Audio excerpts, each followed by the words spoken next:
So you want to play a dark arts build and be an evil witch or wizard. I have the build for you. This will allow you to one-shot everything in the game and clear a room instantly, healing yourself to full. Welcome back, gang. It's Deltia from Deltiasgaming.com. This seems to be a very popular build and one of the most clicked things on my website, so I'm going to give you detailed examples of what and how to use this. Keep in mind, this build is meant for mid to end game players around level 25 or higher. Specifically, Avada Kedavra can be obtained at level 28 or higher, so it's going to take you a long time to get there, but in the process we have some really important talents and spells that will actually make you powerful very early on. So if you're looking to become a dark wizard, this is the build for you. Make sure to check the link in the description below where I have a little bit more detailed written up post on my website with talents from level 5 all the way to 40.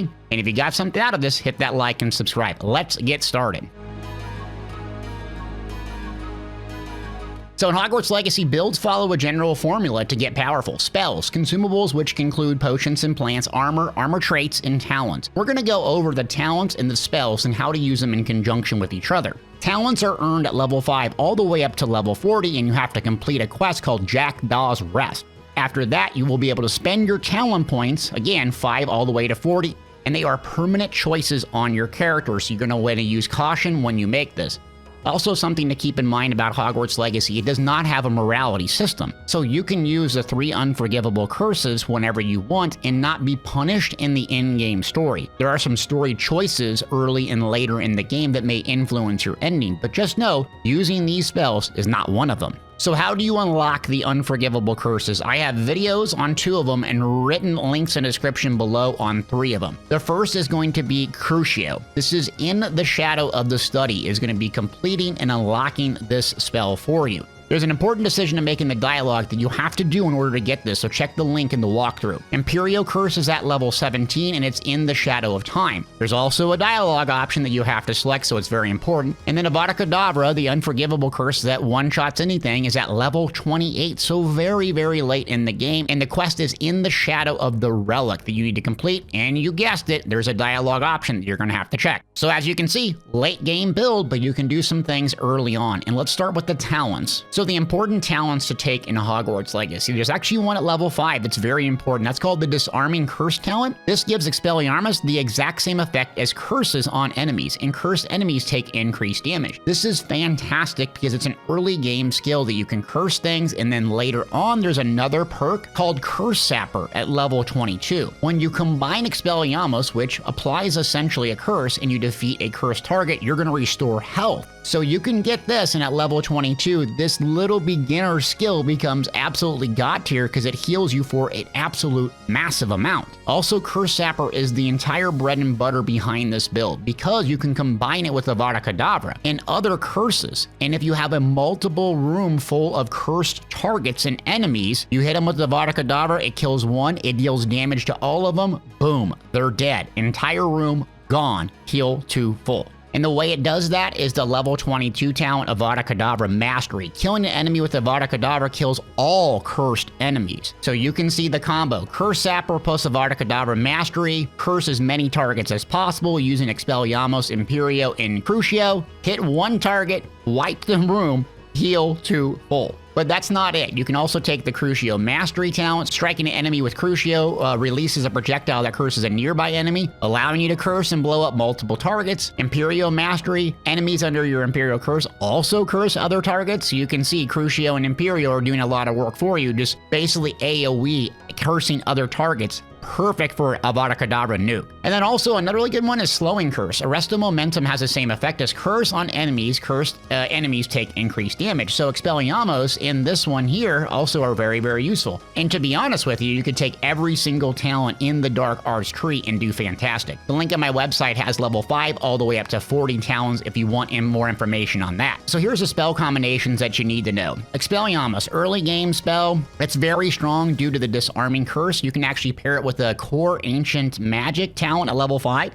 And then the ancient magic throw will actually disarm them and use their weapon to chuck it right back at them. It's also going to be cursed, so if you have the level 22 talent, you're going to be getting a lot of healing. So Expelliarmus is going to be one of the core skills you're going to use in combination with a lot of other skills, and it does increase damage. Not significantly, but it's still good. Crucio, we talked about this. Basically an endgame skill that does good damage over time. Imperial is one of the best control spells in the game, making monsters fight each other, and Avada Kedavra. Some other spells and loadouts and things you should use until you get to endgame. One that I really like is Leviosa with either Confringo or Bombarda. Leviosa is going to allow you to basically lift up and deal damage to mobs, and it's also going to be a great control mechanism when you get overwhelmed. So you can lift them up, and if you have Bombarda, you can knock them back off ledges, off cliffs. It's fantastic. Another strong spell loadout until you get these later endgame spells is Glacius and Defendo. This combination will produce some of the hardest hitting damage in the game outside of the Unforgivable Curses. So you can use those, save on your talents so you get the other skills later on, and then spec into the dark arts as you start unlocking the spells and the talents, and then switch over to a full dark arts build later on.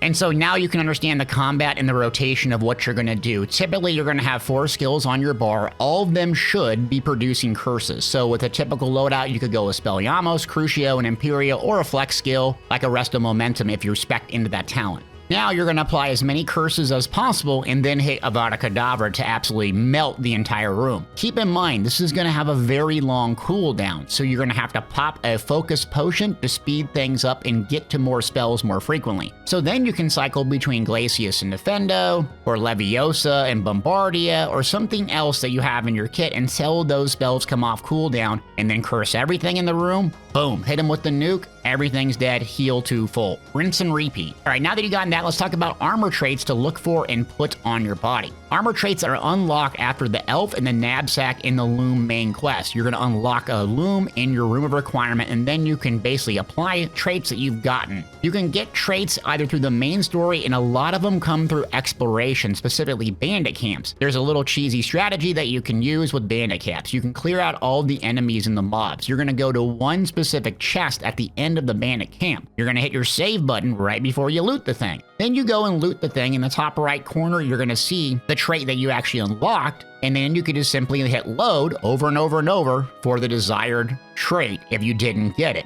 Kind of cheesy, but it does work. Another important thing to note about armor traits is traits are multiplicative, meaning they get stronger the more you equip on your body. So if you have 6 slots and you equip all the same trait, it's going to be exponentially better than just doing one. It's not diminishing returns, it's the exact opposite. However, with the Dark Arts build, you might not need 6 on one because your Avada Kedavra or something else might hit so dang hard, you're not going to need it. So think about a 3-3 setup, 3 and 3 different traits if you have access to them versus a straight up 6 armor trait setup. So here's the armor traits I'd highly recommend in order. Unforgivable 3, significantly increases damage to cursed targets. This is the best option since the entire build premise focuses on cursing targets. Even if you don't have Avada Kedavra up, still your curses are going to be pretty strong. Cruelty number 3, significantly increases damage with Crucio. This is a good alternative you want to focus on an early game spell rather than waiting for Avada Kedavra. And then number 3, manipulation. Imperial targets does significantly increase damage. So it's a good alternative if you're using Imperial frequently.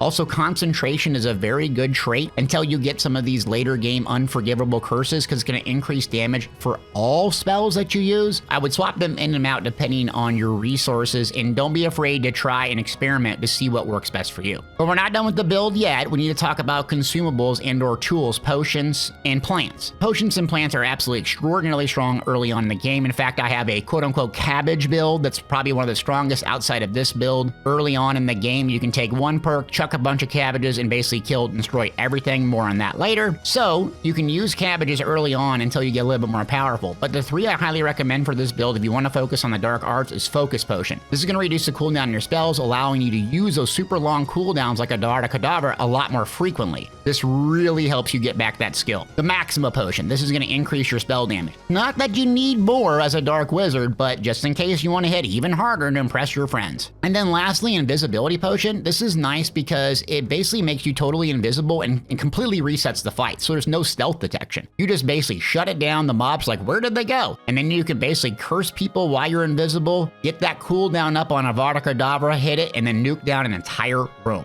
Well, gang, that's a quick video on the Dark Arts build that a lot of people are playing and enjoying. There's a gazillion links in the description below for how to get the walkthroughs and how to complete these quests and where to go to get these spells. Also, a build link in the description below. Hit that subscribe and like if you got something out of this video. Make sure to come watch me live on twitch.tv/Deltiasgaming, where my mom claims I'm the best streamer alive. Thanks for watching.